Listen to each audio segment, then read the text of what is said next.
On a quiet Sunday morning in a small suburban town in the United States, Emily Carter sat on the edge of her bed, staring at the framed photo on her nightstand. Her late husband, Daniel, smiled back at her, frozen in a moment from 5 years ago, before cancer took him away. Emily didn't cry anymore. Not the way she used to. The sharp pain had softened into a constant ache, like background noise you learn to live with. She got up, pulled on a hoodie, and walked into the kitchen where her 8-year-old daughter, Lily, was already pouring cereal. "Mom, you forgot it's my science fair today," Lily said, trying to sound casual but clearly nervous. Emily smiled, guilt flashing across her face. "I didn't forget. I just needed coffee first." Being a single mom wasn't what Emily had imagined for her life.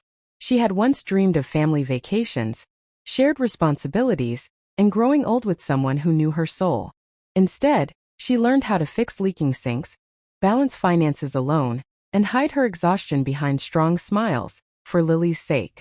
Across town, Mark Reynolds was tying his son's shoelaces with clumsy fingers.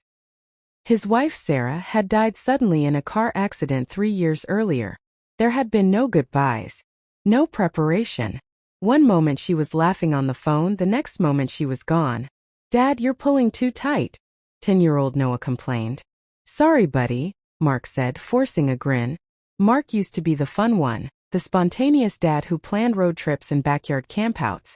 After Sarah's death, he became quieter, more cautious, afraid that loving too hard meant risking unbearable pain again. That morning, fate nudged both families toward the same place, Lincoln Elementary School. Emily stood near Lily's project table, listening politely to other parents while scanning the room. That's when she noticed Mark. He was tall, slightly awkward, with tired eyes that seemed to carry stories of their own. He was kneeling beside Noah's volcano project, nodding seriously as if it were the most important thing in the world. Their eyes met briefly. Emily looked away first, feeling strangely self-conscious. She hadn't noticed a man like that in years. Later, as parents clapped politely for the kids, Lily tugged Emily's sleeve. "Mom, can Noah come over sometime? He's nice." Emily glanced at Mark again. He was already looking in her direction, clearly having heard his son ask the same question. "Looks like our kids are conspiring," Mark said, stepping closer. Emily laughed, surprised at how natural it felt. "Seems that way." That conversation was simple. Just small talk about school schedules and favorite pizza toppings. But something lingered.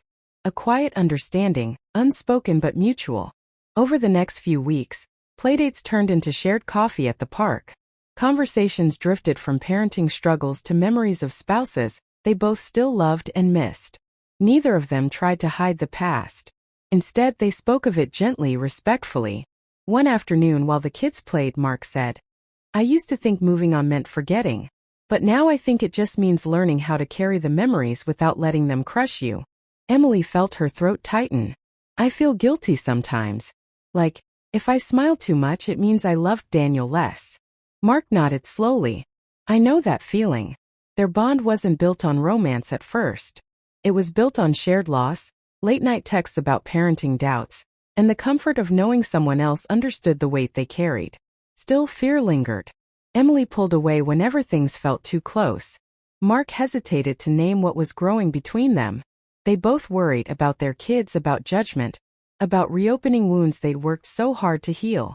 One evening after Noah had a nightmare about losing his dad, Mark sat alone on his couch, staring at his phone. Emily's name glowed on the screen. He wanted to call her. He didn't. Across town, Emily sat on her porch listening to the quiet. She wondered if she was allowed to want more than survival, if happiness was still meant for her. The tension broke one night when Lily asked, "Mom, why don't you ever let yourself be happy?"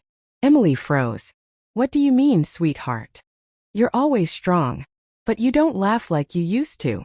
That night Emily cried. Not from sadness but from truth. The next day she met Mark at the park. "I'm scared," she admitted. "Not of you. Of losing again." Mark took a breath. "Me too. But I think love after loss doesn't replace what we had. It honors it." Their first date wasn't fancy, just dinner at a small diner. But it felt monumental. They talked for hours. They laughed. And for the first time in years, They both felt something warm and alive in their chests. The real test came when challenges hit. Lily struggled with the idea of another man in her mom's life. Noah worried his dad would forget his mom. There were arguments, misunderstandings, and moments where giving up felt easier. But Emily and Mark chose honesty. They involved their kids, reassured them, and made space for their feelings. One evening, Noah asked Mark, "Is it okay if I still miss Mom?" Mark knelt beside him. "It's more than okay. Loving Emily doesn't stop me from loving your mom. Love doesn't work like that." Slowly, the four of them began to feel like something new. Not a replacement family, but a blended one built on empathy and patience. Years later, at a small backyard gathering, Emily stood holding Mark's hand while Lily and Noah chased fireflies. There was laughter in the air. Not the loud, careless kind, but the kind that comes after pain when joy feels earned. Emily whispered, "I never thought life could be this full again."